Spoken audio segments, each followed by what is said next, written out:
Hey everyone, it's Brian here from Massey's Main Entertainment, and we have returned for week 5 of our journey to find the best album of the 1970s.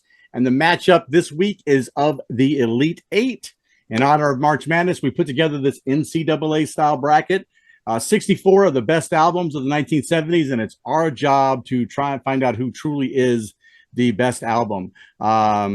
Despite me voting out the boss last week, Rich Strickler did decide to return. Rich, thank you for coming. Reluctantly, but I'm here. Randy Nelson, who is keeping a strict write-in campaign for Exile on Main Street for some reason. We're not really sure about that. Sam St. John, who strangely has found himself on the side of Pink Floyd on several occasions during this tournament. And finally, Doc, who believes there's a mad conspiracy against him with my random order. And here's a hint, ladies and gentlemen, it's not random at all. So I will be putting their links up on their YouTube links on the information down below. So please check out their channels. They put out some great content as well. So here's how it breaks down. We're currently in this 5th round, like I said, and we're in the Elite Eight. In this video, we'll be covering all the brackets, obviously, because there's only 4 total matchups, one for each region. I'll read a little synopsis about the matchup, and then everybody will just simply chime in and vote on how they feel, and we'll move on. So this should be a very quick video, unless people want to speak a little bit more about each album, which they're more than welcome to do. And I think that this is going to be an absolute bloodbath, is what it's really going to be when it comes right down to it. I expect a lot of 3-2 votes tonight, so we'll see how that goes. Guys, before we get started, if you could grab any album that we have voted off and replace any album that's left in the Elite Eight, which one would you choose for each? Somebody? Ooh, man. Madman Across the Water for me. I like that. I like that Cinderella story. I would bring back Elton on that one. And take out? Well, will that give away any kind of vote here? Yeah, don't say that because it might give away. I'll just say I'll take out the Steely Dan's from the earlier rounds. Yeah.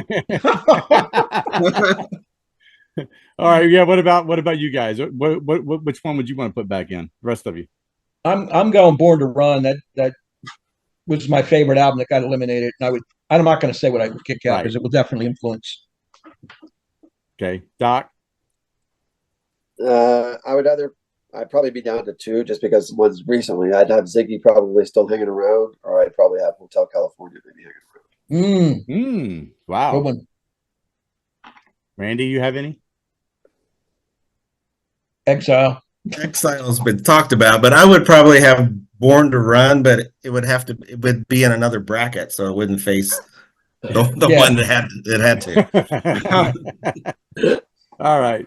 Well, anyway, what we'll do is we'll just jump right in here, guys. This is going to be a lot of fun, I have a feeling. So we're here. We're going to look at the West West region here. It's got a matchup of number 1 versus number 2, so that kind of worked out how we thought it was going to work out. We have the Power of the Dark Side here, so big shout out to Darth Vader, as Dark Side of the Moon is matched up against Moondance and Van Morrison, who unless he does something really strong here, you're going to have to park this vehicle and in some type of garage somewhere. So anyway, first up is going to be Sam tonight. Sam, you get the first vote here. Oh man. Yeah, it's taken me a couple of different times to kind of go over this list. I think I made a list and I lost the list of these 4 teams. So I don't even know if they match up to the first time I picked. But this one was tough because I had to think about it in a couple of different ways. If I'm looking at it from, which album I'm going to reach for, that's one way. If I'm looking at it based on the kind of album it is, that's another pick. But, one is a certain mood, the other is a certain mood. They're both mood albums to me. A nice winter or fall day, I'm going to pull Van Morrison, or a day where I'm feeling like, I'm feeling kind of like a good time. Dark Side of the Moon, is hitting the turntable. I love both of these albums. This is tough. But I had to go with my gut. For what album am I going to reach for off my shelf right now? So, again, they go both ways. But tonight, I am reaching for Moondance. Ooh.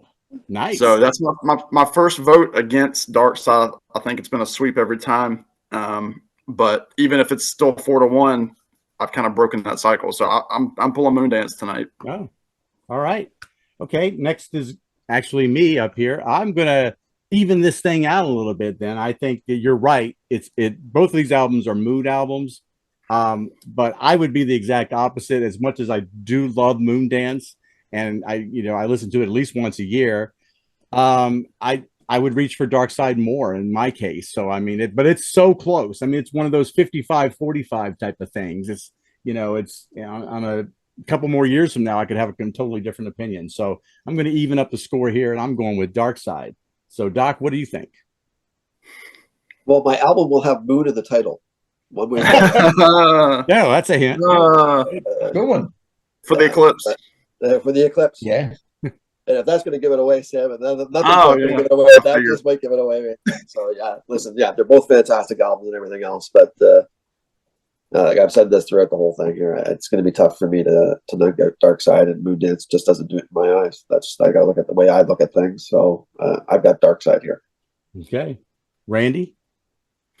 Well, this was a tough one. I know a lot of people, Dark Side of the Moon is their favorite album of all time. But I'm going to have to go with my favorite singer of all time, and that is Van Morrison. Ooh. And this album's just full of great tunes, and wow. I'm picking the Moondance. So I'm going to leave it to Rich. Rich, you're on the spot, man. Well, it is close, and I like what you guys said about being a mood, both being mood albums. When I think of Moondance, I like to blare that loud. Every song is fantastic. Dark Side of the Moon to me is a headphone kind of experience. And me being sort of an introvert and a loner to a degree, I like my time alone with music. And Dark Side I think it's the greatest album ever made. Not that it's my favorite, but I think it's the best produced and executed. So I'm giving it a slight nod, Dark Side. I hate to let Moondance go because it's in my top dozen. Right. But can't do it this time. Sorry, Van. All right. Man. Oh, from the West region, then our champion is going to be Dark Side of the Moon. They'll move on to the final four. We'll move down to the Midwest bracket here. And this one was the last one I did. I don't know about the rest of you guys here. This was a tough one. All I can say is basically, guys, it's an epic rock battle.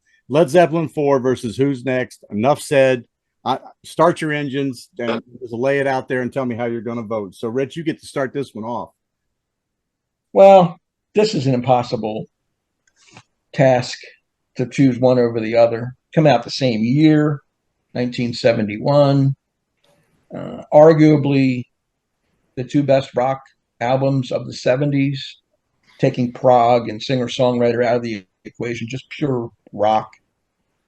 But I'm going with Led Zeppelin. Wow. Led Zeppelin 4. And the edge goes because it has, I can't even say that. I was going to say because Stairway to Heaven is on it, but Who's Next has equally good songs. I'm just taking Led Zeppelin because it means a little bit more to me. Okay. Wow. All right, Sam? Yeah, I mean, Rich kind of mentioned it. These are the Titans. If you're showing a new kid, 12, 13 years old coming up, wants to get into music, they say, what's classic rock? You show them these two records and you say, just listen to either one of these, but listen to them both because they are the blueprints of everything. Yeah. You have the anthemic Pete Townsend tunes, and then you have the, very literate, kind of proggy lyrics and the Zeppelin stuff, the Tolkien and all that stuff. And again, it comes down to what am I going to grab? Song for song, what do I like more? And I'm not going against Pete Townsend. So Who's Next for me? Again, I've said it on every video. I like the deeper cuts. I like the, bargain, going mobile, getting in tune, all that stuff. It's so good. And then it's impossible for me to, I'm going to listen to Bob O'Reilly and Won't Get Fooled Again before Stairway every time. So Who's Next for me? Okay. All right. So for me, I guess I looked at these guys as both of them were 9.75s on my list for voting. So that didn't help me at all. So what I decided to do for me was I said, I'm going to take the top 3 songs from each album I'm going to say which ones do I like the best, which ones do I think are the strongest, and I took the Who. I think that I love won't get fooled again, and I love Baba O'Reilly so much that even against When the Levee Breaks, I love Baba O'Reilly more than that. So I had to go with Who's Next here. So that's how I decided mine. That's how close they were. Decided to break down and just pick from the singles in a way that I could quantify it a little easier than say track for track or as a whole in that regard. So I vote for Who's Next. So Doc. Yeah, this is the epic battles of epic battles. Zeppelin versus the Who in the 70s. Yeah, this is I think Rich had it right. This is probably for rock albums in the 70s, this is probably 1-2.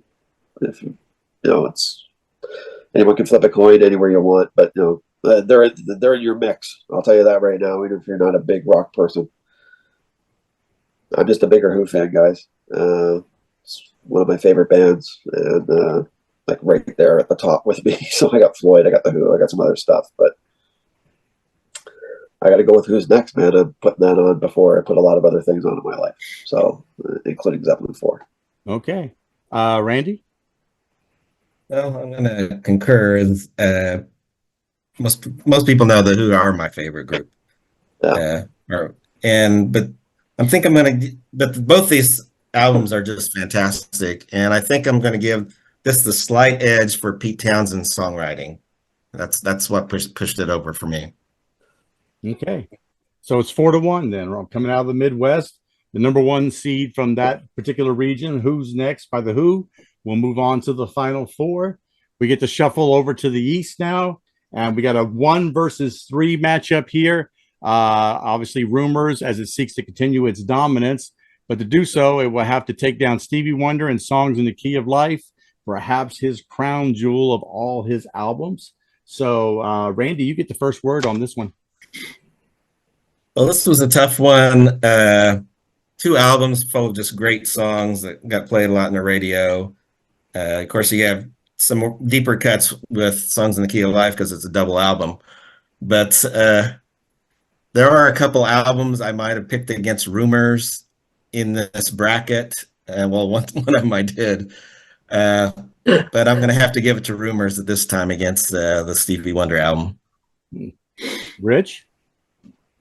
Yeah, I mean, they're both 9.5 and up, but Rumours is probably in my top 5. I just love the way it flows beautifully. And that's the 3 great songwriters and singers. I like the balance. You hear the different voices of Lindsay, Stevie, and Christine. Not a bad song on there. Oh Daddy's questionable, but I'm going to let it pass. I'm taking Rumours in a close contest. Okay. What do you say, Sam? Well, it's funny. I was, we're filming this on April 2nd, and I was just at my parents' house for supper, and my sister made supper, and she put on Songs in the Key of Life. I gave her the CD because when I moved out of the house, that was one of the CDs in my collection she would steal and listen to. And so I got it for Christmas a year or so ago. So I was actually listening to Songs in the Key of Life tonight, and was forgetting how many songs. I mean, even the deep cuts, listening to them, knocks me off my feet and that sort of thing. We only listened about almost a little over half of the first album before we finished the meal. And I was like, that's a really good, I forget because I don't spin it enough, but Rumours is just too perfect. And, I think it was yesterday, it was April 1st. I heard the song Never Going Back Again. And I said, that's a top 10 song for me. Easy. And so that alone puts it very high for me. So I've got to go with Rumours as well. Okay. All right. So Rumours already got the 3 votes, and it would have had 4 even with me because Rumours is one of my top 5 albums of all time. I like every track on there. I even like Oh Daddy. I mean, it doesn't bother me that much. I think it kind of fits and flows in the scheme of the album. Dreams is my 3rd favorite song of all time. All those factors factor in. I just think Rumours is too strong. Nothing against Stevie, but it's the way it is. Doc, what do you think? It's a sweep. Let's just get right down to it. It's Songs in the Key of Life. It's a fantastic album. It's great. Dreams, Never Going Back Again. You want to go pick and go play that song, man. There you go. It's Don't Stop, Go Your Own Way. You Make Loving Fun. That's packed, man. This thing's I've had this since whatever year this came out. I've been listening to it since that day at the fireplace downstairs in my basement, man. I've had this my whole life. I love that album. Okay. All right. So that's a sweep. That's kind of surprising that it got a sweep, but that's okay. That's a 1 versus 3. And so all the ones have moved on so far. We're heading to the South region, but this is a 2 versus 4 because Bruce fell last week to Bob Dylan's Blood on the Tracks. And I actually had the deciding vote there. And I was a little hesitant to start my car all week long for some reason. This week finds itself against Pink Floyd's Wish You Were Here, though. Bob has to go up against Floyd. This is going to be kind of an interesting one. I think this is one of those ones where I was trying to gauge all of your tastes based on everything that's happened so far. But honestly, in the end, I still don't know how this is really going to go, except for maybe Doc. So, Doc, you get to go first. Go ahead. Thanks for letting me have the lead off on this one, buddy. That's okay. Yeah, I did. Like I said, it's totally random. Yeah, I listen. Blood on the Tracks. We've all talked about it. It's a fantastic album. I love lots of things about this album.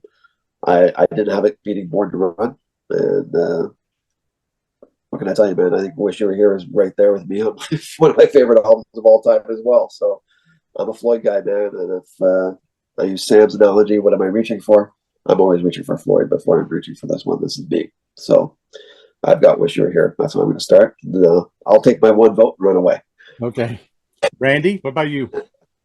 Well, it's my favorite Floyd album against my favorite Dylan album, but I have said before that the Blood on the Tracks is my 3rd favorite album of all time. If that says anything.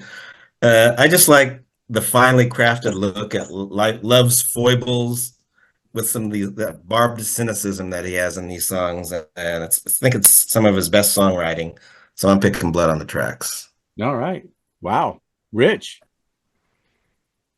Yeah, this is neither one of these are very high on my list. I mean, they're great albums, but they're not ones that I spin that often. But if I'm going to reach for one, it's going to be Blood on the Tracks. Easy. I just love the songwriting. I love Tangled Up in Blue, Simple Twist of Fate, Shelter from the Storm in particular. And I have to go with it. Any album that has 5 songs is going to face criticism from me, and that's where Wish You Were comes in. So I'm going to go with Blood on the Tracks. All right. So, Sam, what do you think? I think y'all know what I think. I'm happy to move a number 4 seed to the Final 4. Just like Randy, we discovered, I think, episode 1 that we both match. This is also my 3rd favorite album of all time. Favorite Dylan album by quite a bit.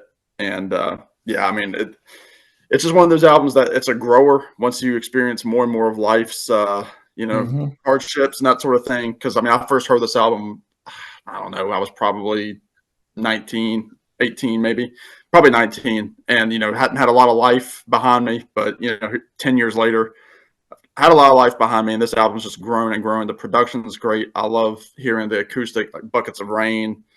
Shelter from the Storm is fantastic. Simple Twist of Fate. Lily Rosemary is a very underrated classic. You're Gonna Make Me Lonesome When You Go, one of the more upbeat songs on the album. I love it all. Wish You Were Here. I'm kind of like Rich. It doesn't rank as high for me as it does a lot of people. I like 2 or 3 other Pink Floyd albums before it. So I'm happy to move Bob onward. Okay. Yep, he does have the 3 votes already. I have the final say here, so I will say that I would have voted for Wish You Were Here. So this is going to be a 3-2 split there. I Wish You Were Here is one of my top, 5, 6 albums of all time. My favorite, second favorite song behind Here Comes the Sun of all time is the title track from the album. So I would have voted for Wish You Were Here, but that means that a number 4 seed is going to be the South champion moving into the Final 4. So now, guys, just real quick here before we end this video, how do you feel about that? I mean, we got 3 number 1 seeds and then the number 4 seed, but how do you feel about the overall Final 4? We have 2. It's strong. 2. I'd say 2 rockers with. You have Dark Side to kind of cater to the more, experimental sound. You have the classic, all to the wall, Who's Next, with the crunchy Pete Townsend guitars. You have the songwriter album with Blow on the Tracks, and then you have like the mellow rock with Rumours. So I mean, this kind of encapsulates the 70s, other than some disco. Yeah, we missed out on that one, huh? DJs didn't make it. Yeah. Rich, what do you think? I mean, I think Born to Run got screwed, is what I think. Bruce is dead, Rich. or Hotel California. Those two should have been in there. But anyway, it's a strong field. I have no idea how it's going to turn out because we have Floyd fans, we have Who fans, and Dylan fans here. Any one of those, and Rumours is in the league of its own too. So any one of the four could take it. It depends on the votes, and we'll find out next time out. That's right. Doc, you want to say anything? No, I think Sam had a pretty good wrap up there. Kind of like a little bit of everything floating around in I think in one sense, and that was the 70s, man. A lot of things happening there, and I think we're seeing a lot of it. That's and these are, let's face it, they're all pretty spectacular albums made in your final four. So I don't think there's anything to complain about. Randy? The only thing I can think of is that I think I'm going to be disappointed. I'm not sure, but I think I might be. That's a very Larry David mindset, Randy. Well, I think it's going to be great, and I can't wait to see how you guys vote on the final four. I mean, and the finals championship game. I want to thank you guys for joining me for this journey as we move toward the end here. Thank everyone for watching the videos at home there. I really appreciate it. Please check out the other guys' channels here as well. So they have some great material they're always throwing up on their channels. Well worth checking out. Check out our other videos in this series and other videos that we have on music and movies as well. Like, sub, comment, do as you please. And until next time,